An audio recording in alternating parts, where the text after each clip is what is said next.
Muito bem, queridos irmãos.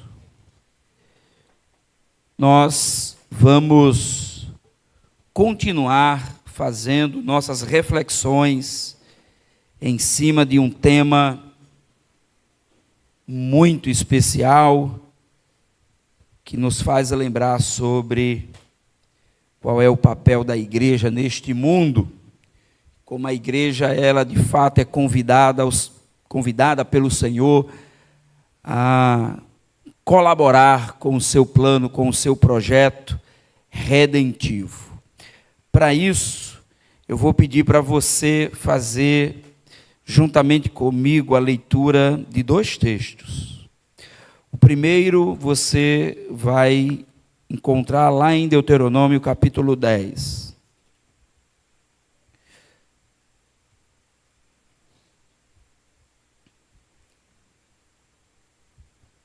Deuteronômio capítulo 10 é o nosso primeiro texto. Apenas o verso 14. Deuteronômio capítulo 10, só o verso 14. Diz assim então a palavra do Senhor. Ao Senhor, o seu Deus, pertencem os céus e até os mais altos céus, a terra e tudo o que nele existe.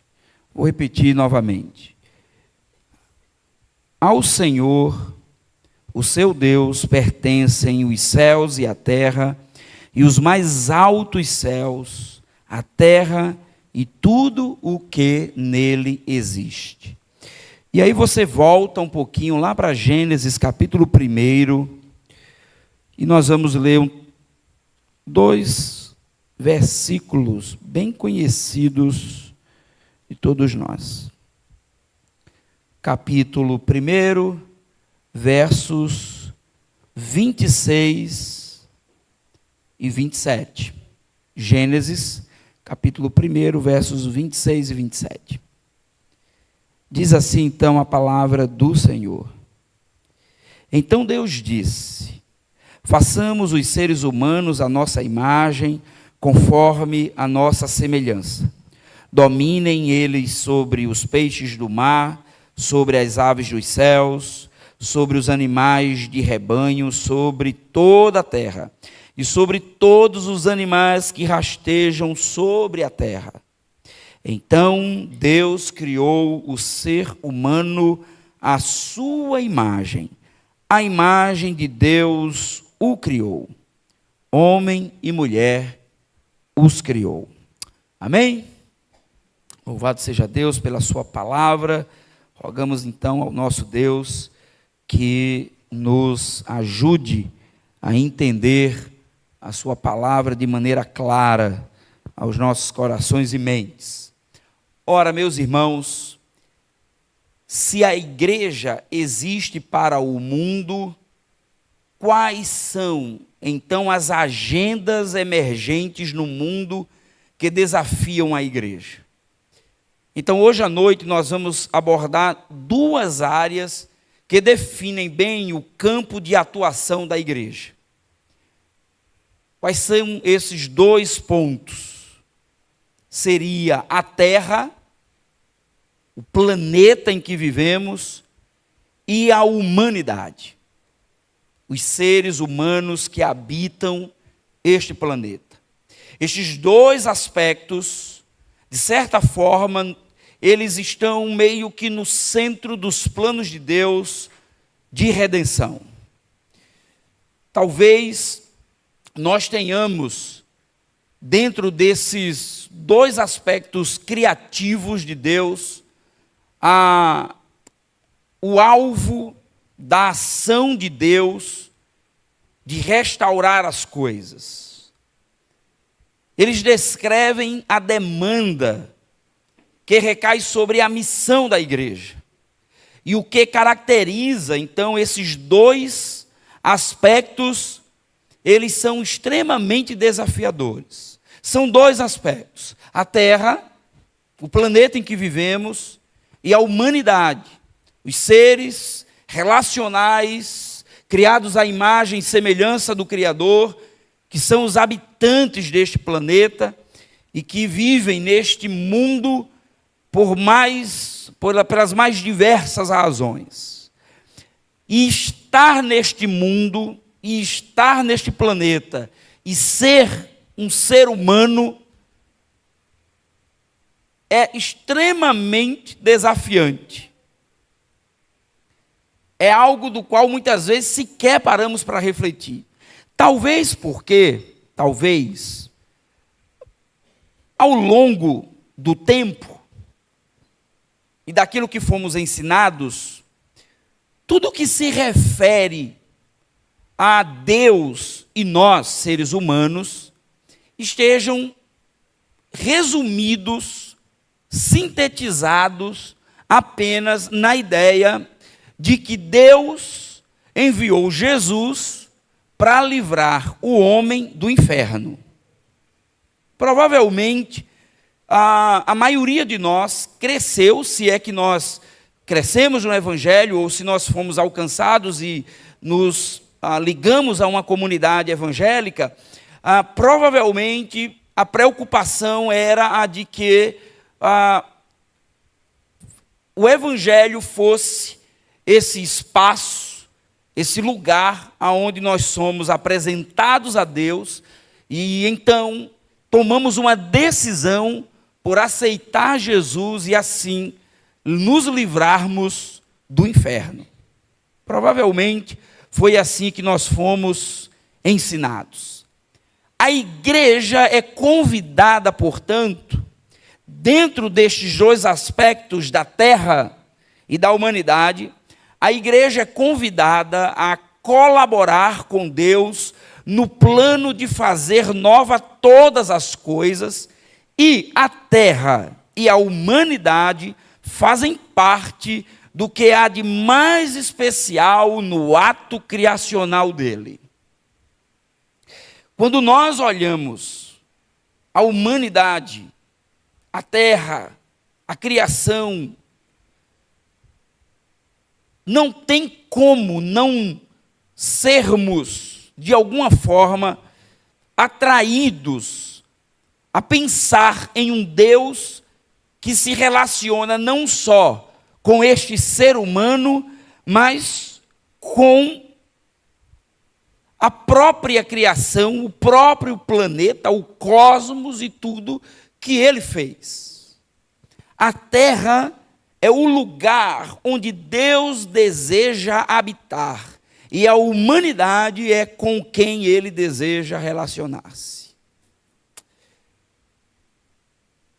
Eu não sei como você pensa o planeta Terra, mas talvez, e eu espero que isso já tenha começado a mudar ao longo das nossas conversas aqui, nos últimos domingos, e se você me conhece um pouco mais, e se conversamos um pouco sobre visão e missão da igreja, se conversamos sobre quais são as minhas perspectivas teológicas, né? Como é que é construído o meu pensamento a respeito de ser crente, de ser cristão, de fazer parte da comunidade de Jesus. Se você caminha comigo, provavelmente você já deve ter percebido que a minha forma de refletir e pensar o papel da igreja, o papel da comunidade de Jesus, ela envolve muito mais do que simplesmente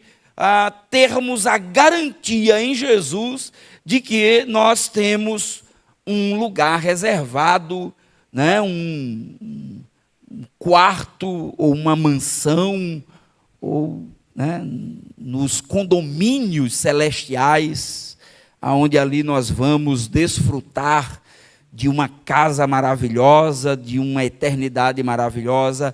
A minha perspectiva, ela vai para além disso. Ela vai para a ideia de que a terra é o lugar onde Deus sempre desejou habitar.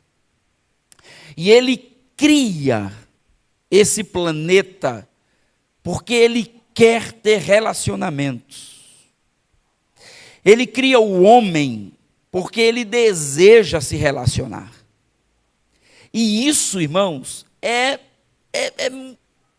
muito diferente do que a gente imagina.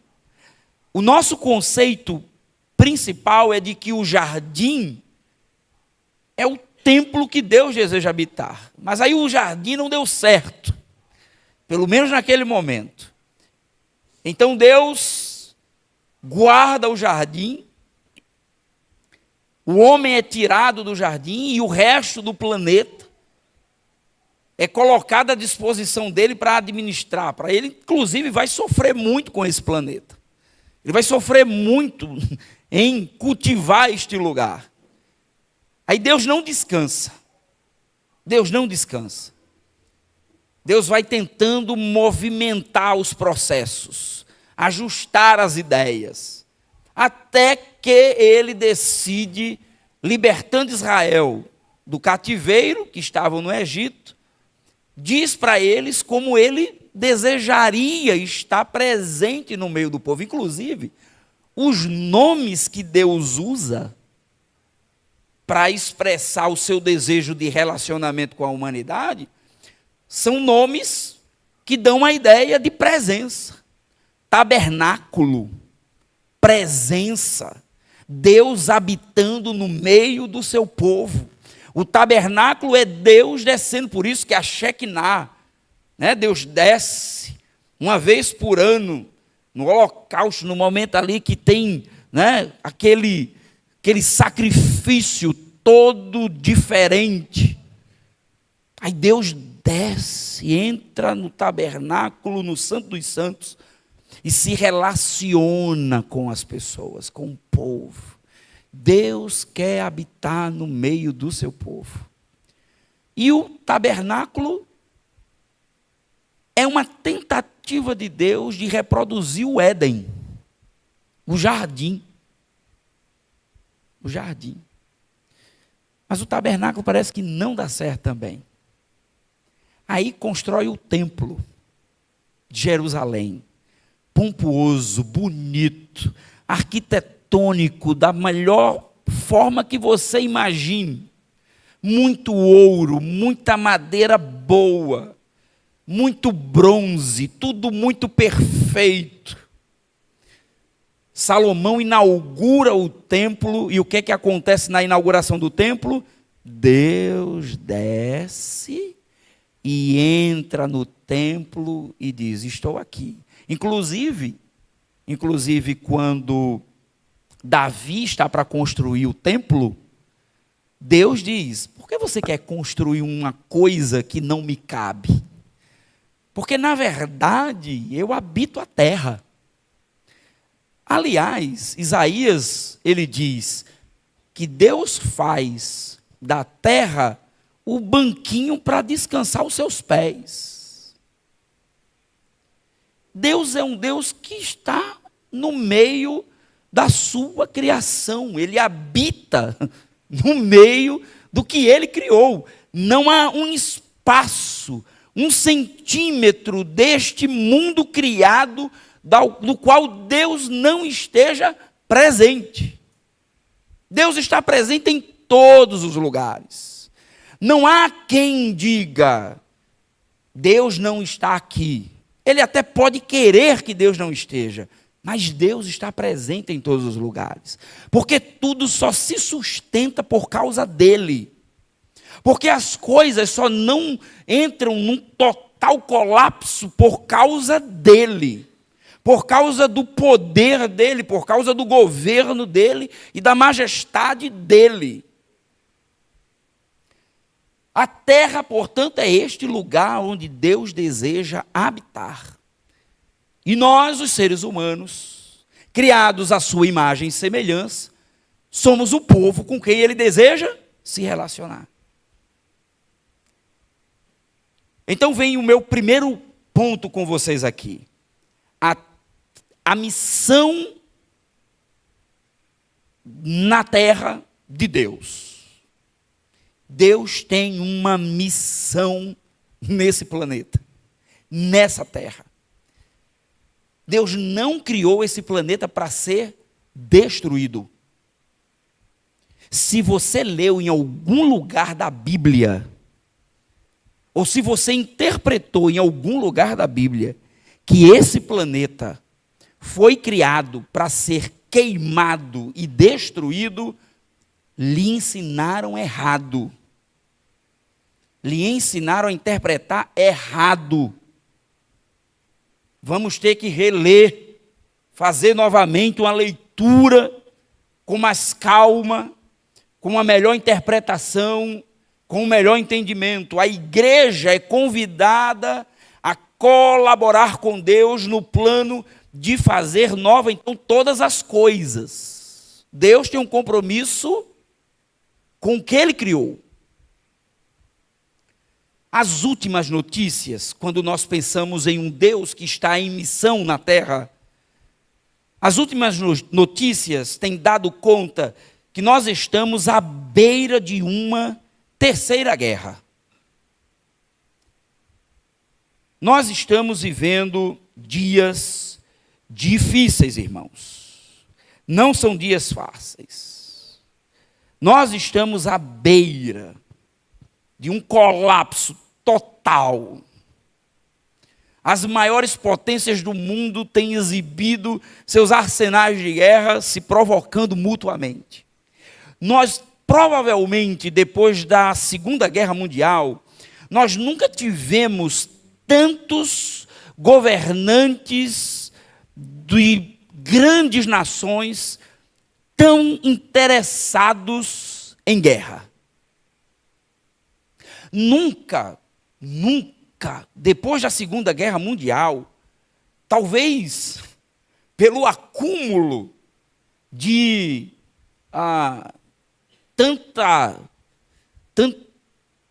tanto material de guerra, talvez o acúmulo, a produção de tanto armamento, a uma hora alguém teria que dizer, a gente precisa fazer isso útil. Então vamos começar a apontar uns para os outros aqui, os nossos arsenais, e de vez em quando a gente vai fabricando algumas guerras, para ver se dá para liberar o almoxarifado. Tem muita coisa acumulada. Existe uma tensão no planeta sobre o futuro. Vocês não têm noção. Gente, é um negócio maluco você olhar para homens que estão desejosos de soltar uma bomba na cabeça do seu vizinho. Tem tensão. Os últimos conflitos têm exposto a maldade humana e um completo descaso com a terra que Deus criou. Nós não estamos vendo nenhuma preocupação com o planeta que Deus fez. Pelo contrário, afinal de contas, nós crentes, nós já não temos o nosso passaporte garantido para o céu? Nós não vamos para a eternidade? Planeta que se exploda. Que eles guerreiem entre si e se matem. Que eles explodam esse país, esse planeta. Estou nem aí. Eu vou para o céu mesmo. Não é não? Não tem uma mansão celestial reservada para cada um de nós lá? Não é não? Você tem galardão? Eu já vi crente medindo galardão, irmão. Você já pensou num negócio absurdo? Crente medindo galardão, dizendo, o meu é, eu tenho um galardão no céu, Deus tem algo grande para mim. Lembra da brincadeirinha que a gente tinha com as crianças? O menino fazia uma coisa legal na salinha de aula, aí ganhou o quê? Ganhou uma pedrinha na coroa. A gente vive nessa expectativa. Então, o mundo que exploda. As nossas músicas. Muitas delas refletem essa nossa teologia de expectativa de um Deus que vai destruir tudo e que vai para o céu. E que vai levar a gente para o céu, né? Aqui a gente teve a bandinha aqui de percussão das irmãs, e o primeiro hino que cantaram já me estremeceu as bases. A gente canta porque assim os irmãos estavam empolgados, né? Mas eu me lembro que eu escutava essa música quando era criança lá, né? Minha mãe botava lá o LP lá do Esdras, e a música dizia: um dia tudo irá findar, um dia Jesus ele voltará, né? Aí ele dizia assim: um dia sim me bastará, um dia. Aí ele diz: um dia Jesus, né? Um dia eu vou subir ao céu, deixar este torrão ao léu. O que é o torrão? Torrão é queimado, vai ficar tudo queimado, né? Não quero saber de ficar, um dia eu voarei, de asas não precisarei, foguete ou disco voador, apenas eu atenderei o quê? O quê? Vocês sabem, não diga que não sabe, vocês sabem. O vinde do Senhor, né? Porque o nosso olhar para o planeta é de que não presta. Tem um hino. O hino que nós cantamos como a gente estava discutindo o nome dele agora, que fala, é o hino que geralmente toca em cultos fúnebres, que é da harpa. Exilado, não é isso? Exílio ou exilado? Exilado, né? Da minha pátria estou muito longe, né? Cansado estou. Você vê que tem uma hora que ele diz assim, que é como se o mundo tivesse querendo me seduzir a ficar. Mas tem outra hora que ele se confunde, inclusive, porque aí ele começa a dizer que em algum lugar que ele vai ter esses mesmos sons belos. É um negócio meio confuso. É por isso que a gente diz, a música tem teologia. A gente aqui não presta atenção. Mas é só para você ter uma ideia de como é que nós vamos formando as nossas ideias e como isso vai nos definindo e como isso vai definindo o ser humano religioso. O ser humano que se apropria de uma fé, de um entendimento de que ele pertence a Deus e que Deus tem algo para ele. A nossa relação com Deus nunca é uma relação relacional. Ou é meritória, ou é aquela relação de que eu estou de braços cruzados esperando Deus voltar. Se tem uma coisa que eu preciso fazer é o quê? É anunciar o máximo possível de pessoas que Jesus está voltando e que se ele não se arrepender, ele vai queimar como o torrão que é a terra, aí queimar no inferno. Essa é a nossa preocupação. Ora, quando na verdade nós somos portadores das boas novas do Evangelho. Crente não é atalaia de má notícia. Crente anuncia as boas novas, notícia boa, notícia nova. Para um mundo que está em caos, mensagem de escape não serve.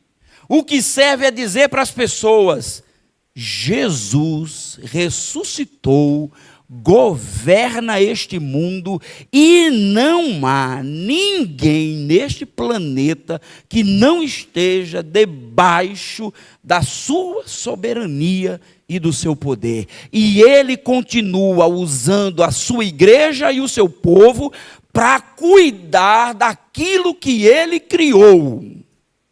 Porque Deus disse que o que ele fez era bom. É bom. Como é que um Deus que diz que é bom o que criou, de uma hora para outra, simplesmente vai dizer: eu vou queimar tudo, eu vou destruir tudo, eu vou acabar com tudo?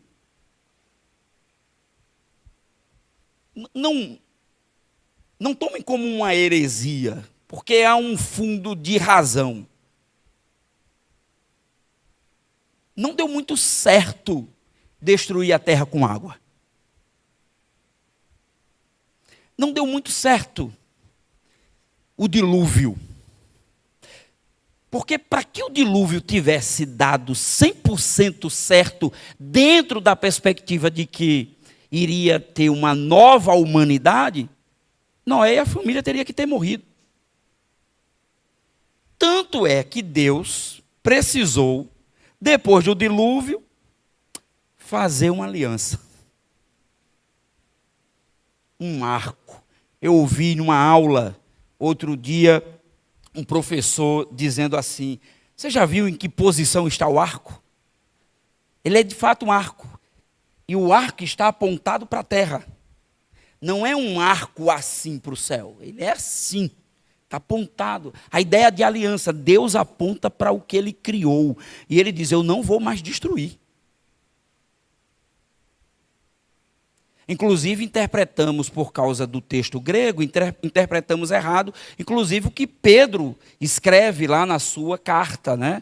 Interpretamos de uma forma errada a ideia da lua se transformando em sangue, dos planetas se derretendo, das estrelas caindo. Aí, se você estuda um pouquinho de cosmologia, ou estuda um pouquinho aí de ciência, vai descobrir que é impossível a ideia de uma estrela caindo, né? Então, é figura de linguagem. A gente tem dificuldade até de aprender isso. Interpretamos literalmente as coisas. Então, nós estamos vivendo uma tensão e a pergunta é: como nós lidamos com essa tensão? Uma coisa é certa. Mesmo diante da arrogância humana, nós podemos afirmar que a terra não nos pertence. Deus é o único proprietário legítimo da terra. Nós somos inquilinos. Um dia daremos conta da forma como cuidamos da propriedade de Deus. Deus há de pedir contas de tudo que nós fazemos, inclusive da maneira como nós cuidamos e lidamos com tudo isso aqui. Essas afirmações, portanto, elas trazem implicações importantes sobre o nosso olhar missional. Afirmamos que a terra é boa, porque Deus disse que era bom o que acabara de fazer na criação. Agora, isso implica dizer que há uma santidade na criação, portanto, há uma santidade, no entanto, não há uma divindade. O problema é que quando transformamos, aí é sério, porque tem crente que não consegue, inclusive, fazer essas distinções. Que há aí, muitas vezes, cooptados por ideologias e por ideias emergentes, às vezes numa sociedade extremamente secularizada, às vezes absorve a ideia e começa a criar o sentido de que o planeta é sagrado, é sacro, a mãe terra, né? A Bíblia não defende nada dessas coisas, pelo contrário, tudo que Deus criou é criado para a adoração dele. Todas as coisas, os salmistas falam isso, os céus proclamam a glória de Deus, o firmamento anuncia as obras das suas mãos, dias e noites se declaram entre si, adoram o Santo, o Senhor. A terra não é uma entidade a ser adorada, mas ela tem o seu papel de santidade. Santidade, eu já disse para vocês, é aquilo que é separado.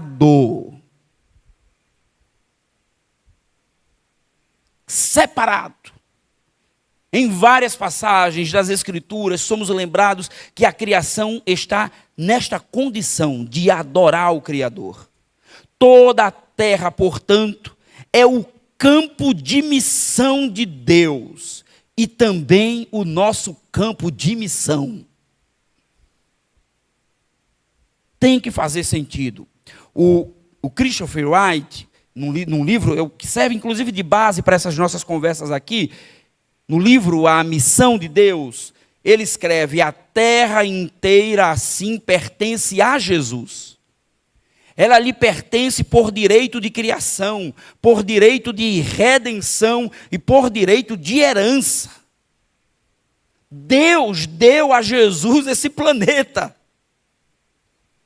Como Paulo afirma na magnífica declaração cósmica lá de Colossenses 1, 15 ao 20. Onde quer que possamos ir no nome dele, estamos caminhando em sua propriedade. Não há centímetro do planeta que não pertença a Cristo. A missão, portanto, é uma atividade autorizada, realizada pelos inquilinos que seguem as instruções do dono da propriedade. Você e eu somos inquilinos daquilo que pertence a Deus. Coisas bobas. Veja bem, irmãos, tudo que nós fazemos, que nós dizemos que são atitudes educadas, por exemplo, nós precisamos transformar isso em missão. Então deixa eu dizer para você uma coisa. Quando seu filho desembrulha uma bala e joga o papel no chão e você diz para ele: não faça isso, meu filho. Porque se você fizer isso, você pode estar causando um problema para aquilo que Deus criou. Esse papelzinho vai se juntar a outros plásticozinhos e vai entupir bueiros, que vai causar problemas na casa de uma pessoa que talvez não tenha saneamento básico, porque, ou se não, vai entupir os bueiros, essa água vai sair com os esgotos e vai invadir esses lugares. Você está ensinando o seu filho a cuidar daquilo que Deus criou. Não é só um ato de educação, é um ato missional. Você prega para os filhos, nós pregamos para os nossos filhos, quando ensinamos a eles a cuidar daquilo que Deus disse que era bom. Você compreende que é muito mais, irmãos, é muito mais do que esse negócio de vir à noite para a igreja. É uma coisa que nos move o tempo todo, entende? Mexe com a gente o tempo todo, sempre. Sempre. Outro aspecto importante é que Deus é glorificado no ato criacional. Por fim, toda a terra será redimida. Toda a terra será redimida. Deus tem um plano e um projeto para esse planeta. É novo céu e nova terra. Sendo assim, temos o segundo aspecto do nosso trabalho missional, ao observar a terra como plano de Deus em seu ato redentor, que é o cuidado da criação e a missão da igreja. Aí é o seguinte: nós sabemos que Deus ama o que Ele criou. Nós sabemos que Deus tem planos para aquilo que Ele criou. A pergunta agora é: qual é o papel da igreja diante desses desafios? Quando nós olhamos para o mundo e olhamos para a condição que o mundo está, a pergunta: como a igreja se insere nessa demanda? Será que a igreja tem alguma responsabilidade com a preservação do meio ambiente? Você sabe que é interessante que nós, evangélicos, nas nossas séries de mensagens, quando nós preparamos as nossas séries de mensagens, é engraçado porque é uma coisa que a gente nem se preocupa. A gente não se pergunta assim: qual vai ser o dia que nós vamos pregar mesmo sobre meio ambiente? Você sabe por quê? Porque de alguma maneira nós fomos ensinados que isso não é papel da igreja. Na verdade, se você é do lado que acredita que tudo isso é uma invenção, é um problema. Ou se você está do lado de que o planeta é uma divindade que está sendo né, maltratada, aí é outro problema. Nós precisamos entender a coisa a partir de uma outra perspectiva. Então, veja bem, existe um aspecto teológico, ecológico na nossa experiência missional. Nós precisamos entender que Deus, Ele faz parte daquilo que Ele criou, Ele gosta do que criou e Ele tem compromisso com o que Ele criou. Será que falar de meio ambiente é o mesmo que estar reproduzindo uma ideologia progressista apenas? Será que eu devo me calar e parar de falar sobre os problemas reais que acontecem nesse planeta? A depreciação da humanidade com aquilo que é criado? Os vários problemas sociais, os vários problemas de desmatamento que acontecem. Será que tudo isso é uma coisa pela qual eu não devo me preocupar? Porque no final das contas, o nosso assunto é espiritual. E por que é que falar de ir para o céu é espiritual e dizer que nós precisamos cuidar do planeta não é? Ao invés, irmãos, de interpretarmos tudo isso à luz de uma ideologia, nós precisamos interpretar isso à luz das Escrituras.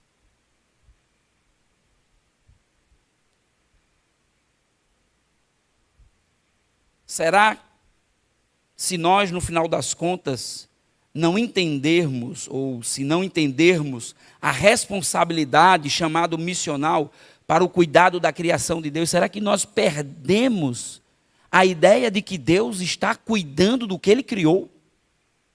Nós precisamos reconhecer que existe uma responsabilidade por parte da igreja que a convoca a participar dos planos de Deus nos atos redentivos. Deus nos convida a participar do cuidado do que Ele criou. Deus nos convida a sermos sensíveis ao que nós estamos fazendo com esse planeta. Ao nos preocuparmos com a criação, estamos dando sinais de amor e obediência a Deus. Cuidar do que Ele criou sinaliza, irmãos, obediência.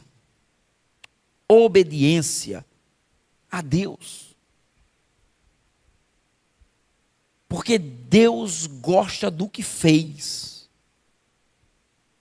Como sacerdotes, demonstramos cuidado com a criação como exercício do nosso papel. Existem diversos aspectos que estão incorporados na missão da igreja, de cuidar da criação. Então nós devemos estar atentos e prontos para entender e agir. Então é o seguinte: cuide bem do lugar aonde Deus lhe colocou como inquilino. O planeta não é seu. O planeta não é nosso. A terra e tudo que nela há pertence ao Senhor. E nós somos os mordomos de Deus neste mundo, criados para sermos então aqueles que administram a criação de Deus. Fazendo isso, damos ao mundo sinais do reino que há de vir. Fazendo isso, proclamamos ao mundo que Deus, quando vier, irá restaurar de fato todas as coisas, mas quem começa esse papel sinalizando no mundo é a igreja.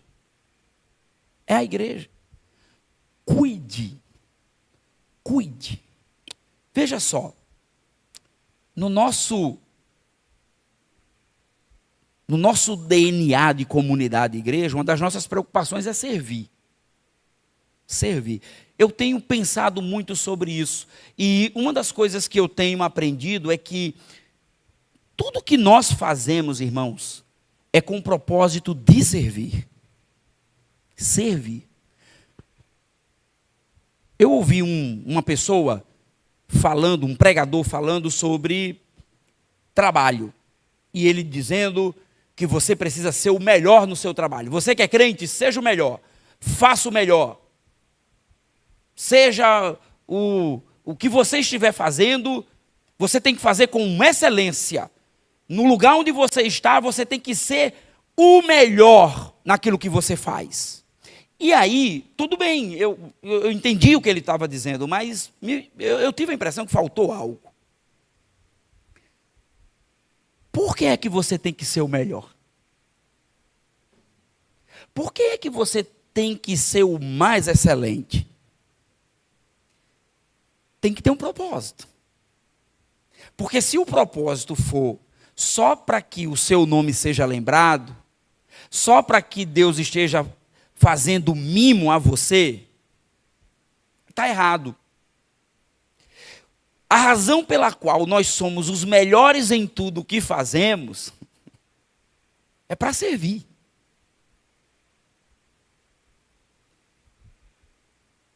Se eu faço sapato, eu faço da melhor forma para servir.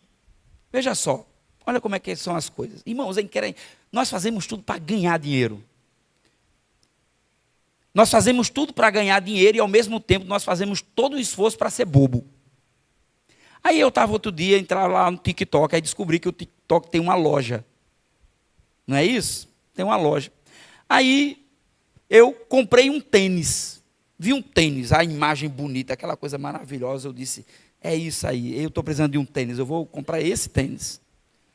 Aí eu fui e comprei o tênis na loja do TikTok. Primeiro eu achei que estava sendo enrolado, né? Mas daí depois descobri que não, realmente, eles entregam. Tudo certinho, bonitinho, chegou rápido. Quando o tênis chegou, eu disse, Jesus, meu Deus. Aí eu botei no pé. O bicho, eu comprei um tênis que fosse do tamanho do meu pé realmente, que é o meu número. Mas ele ainda ficou grande. Mas, sabe, aquela estrutura, mal acabado. Tudo bem, comprou, está lá. Mas sabe o que me veio à memória?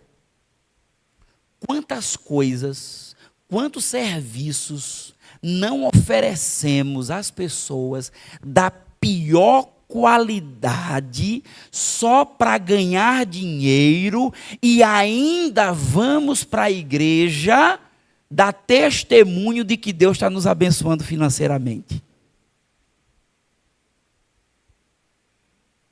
Você entende que muitas vezes as nossas crenças estão envoltas de uma hipocrisia?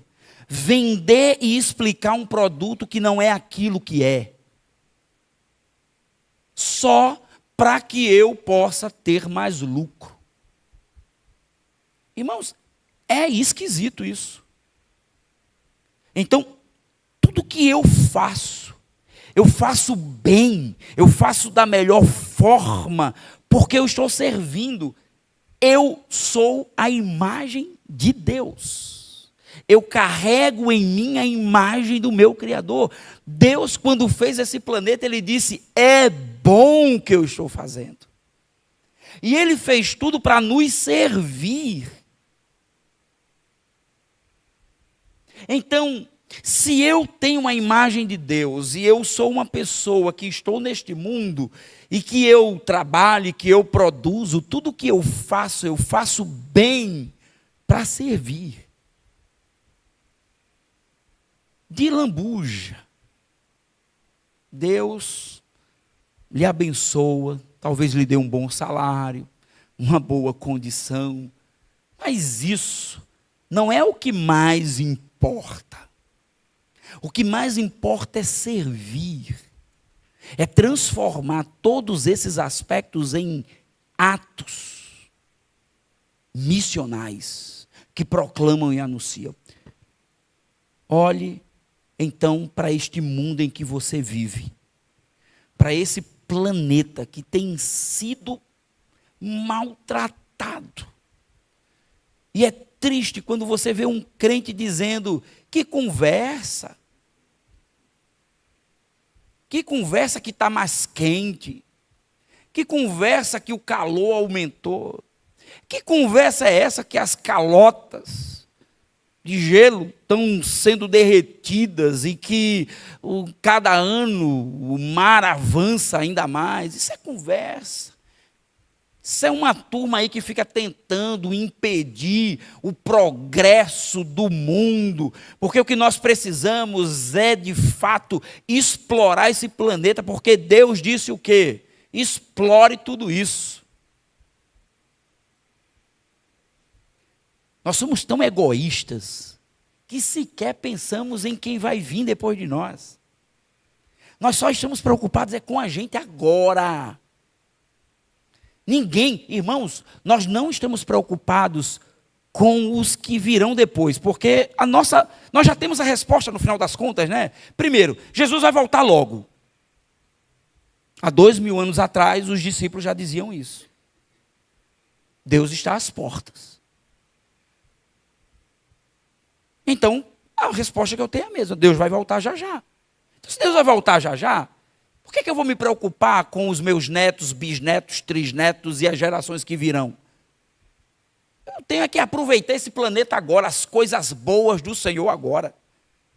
As benesses, os benefícios de Jesus é agora. Quem vai vir depois, que se vire, que se cuide.